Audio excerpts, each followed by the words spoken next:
Hey, it's Mike Stiles. Here's the Content Marketing Quickie for the week ending June 9th. If I had to get a bunch of people drunk and arguing about one topic, I think that topic might be ad blocking. Is it fair? Is it empowering? Is it good or bad? Sending us in the right or wrong directions? Johnny Ryan of PageFair and Digital Content Next talked about it and came out with some ways marketers should deal with the ad blocking risk. Users should be able to reject or complain about ads to marketers in real time so brands can get better at the experience and be forced into better creative. Publishers should offer fewer but better ads that complement the experience instead of disrupting it. And there should be relevant targeting using volunteered user data, but the user should get something of value in exchange for volunteering it. Publishers should teach marketers that engaged consumers and trusted publishers will pay the big dividends. Attention metrics should play a bigger role. And overall, it'd be nice if publishers and advertisers agreed to an industry standard maximum page load time.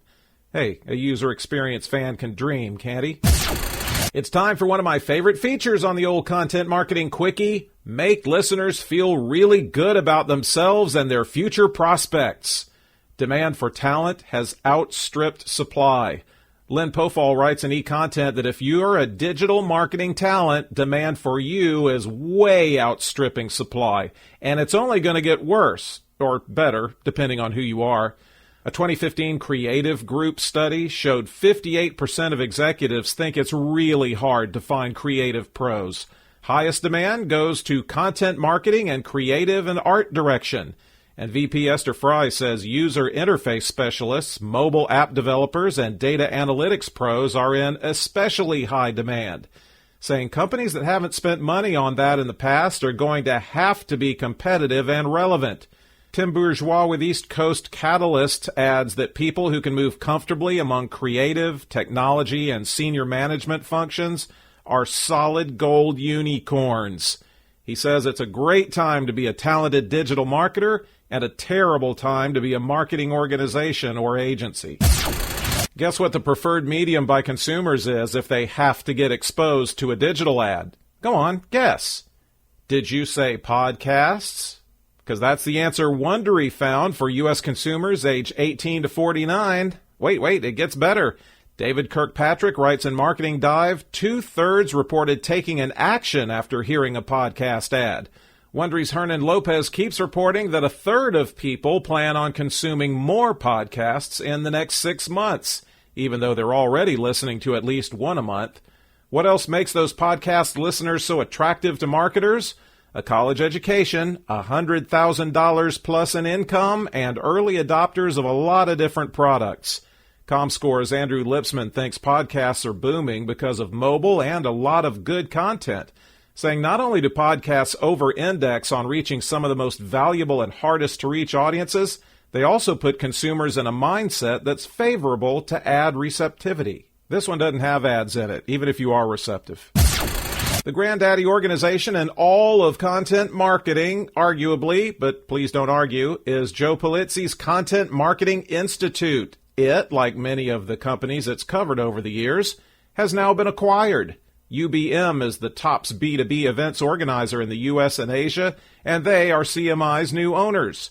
Joe says absolutely nothing is going to change. In fact, everyone at CMI is going to keep their jobs, and you'll see their smiling faces at Content Marketing World in September. And he says he deeply believes UBM has the same passion for what's going on in content marketing as he does. But it is a booming community, and UBM is needed to accommodate that boom. CMI and Content Marketing World will be under UBM's Technology Events Group. Joe says they always imagined selling CMI at some point, and this was the right time and the right acquirer. We keep hearing about how the marketing dollars are moving from advertising to content marketing, but will we one day see a world free of traditional advertising, like Vice Media's Shane Smith has sometimes predicted? Actually, he said there's a bloodbath in digital media coming within the year. Well, GumGum's John Stubley tells Mumbrella, don't count on it, because while content marketing is awesome, for every Red Bull, there's a brand that's not so right to generate an earth-shaking content stream. Other reasons it won't happen is it takes a lot of resources to do right. It is not true that if you build it, they will come. Then there's my big soapbox. The content has to actually be good. And that's really, really, really hard. It's hard for artists, so the odds of a brand stumbling into content greatness is Slimmy McSlimerson. Finding true entertainers and journalists isn't easy, and frankly, most brands aren't even seriously looking for them. That said, John says change is coming, but it won't be ad-free change. Conversion Logic co-founder Allison Lose is impressed with how much marketing technology has come along, especially the kind that deals with analytics. What she wonders is, with all that going on, why are most marketers still largely operating in the dark and making guesses and assumptions? A survey with IDG Connect revealed the majority of marketers are using something like 6 tools, maybe more, in this quest to measure performance. But despite that, half don't even really trust the results they're getting. 59% said centralization and data collection is their big problem, and 46% have a hard time getting insights they can actually do something about. And how about attribution? 78% plan to use or adopt it in the next couple of years, but they can't even agree on what attribution means. 26% will base it on statistical modeling and algorithms, and 23% will use last-click data. What solution do most want? They say the ideal solution is a holistic cross-channel view. 23 Stories, which is Condé Nast's branded content unit, has debuted one of those 23 stories, teaming up with the oh-so-fashionable highty-tighty Gucci to get it done. Alexander Steigrad tells us it's a 4-part series inspired by Gucci's pre-fall collection. Each episode is a little over 2 minutes and is kind of a modern-day New York City retelling of the classic Greek romance, The Legend of Orpheus and Eurydice. Have you ever had a rash in your Orpheus? It's awful. And it's directed by Gia Coppola, yes, the granddaughter of that Godfather director guy. Want distribution envy? Well, here it comes. The series will be on Vogue.com, VanityFair.com, GQ.com, NewYorker.com, WMagazine.com, Pitchfork.com, and Gucci.com. It's very clear right there in the opening credits, produced by Gucci, so everyone should know it's from a brand. Gucci's CEO says digital narrative is the way millennials in particular like to be engaged today. Since he is one, Douglas Carr got to wondering just what it is CMOs want and expect from an agency these days. And the answer is that those expectations are rapidly changing and it's not that easy to keep up.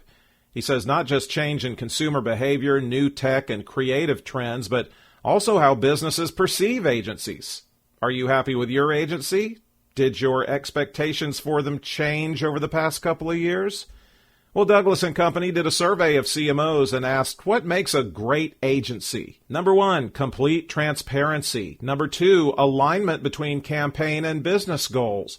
Number 3, a back and forth that allows for new ideas, constructive feedback, and open conversation. Number 4, wise tech vendor selection. Then comes management of platforms and awareness and introduction of the best of the new technologies that come along. In between listening to 21 Pilots and Swing Out Sister on Pandora, you might want to check out an ad. And Pandora's got something new to offer marketers. Radio World says it's a mobile ad that's more visual and interactive.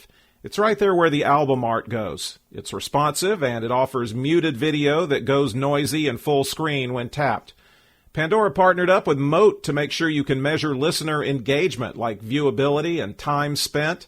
Pandora's Chris Phillips said, "We'll be emphasizing the human need for attention on an ad, which needs to take place before meaningful interaction with brand content can happen." They claim that during the interactive ad pilot, engagement with the brand's landing page for over 30 seconds doubled.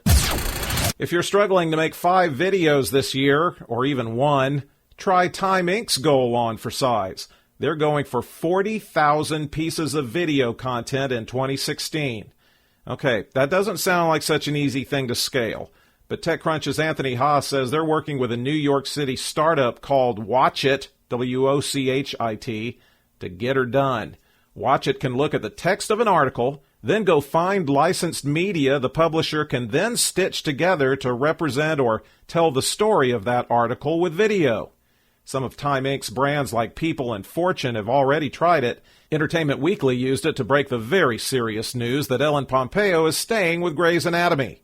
Non-Time Inc. brands like the New York Daily News, USA Today, and AOL are also using Watch It to help them crank out the moving pictures.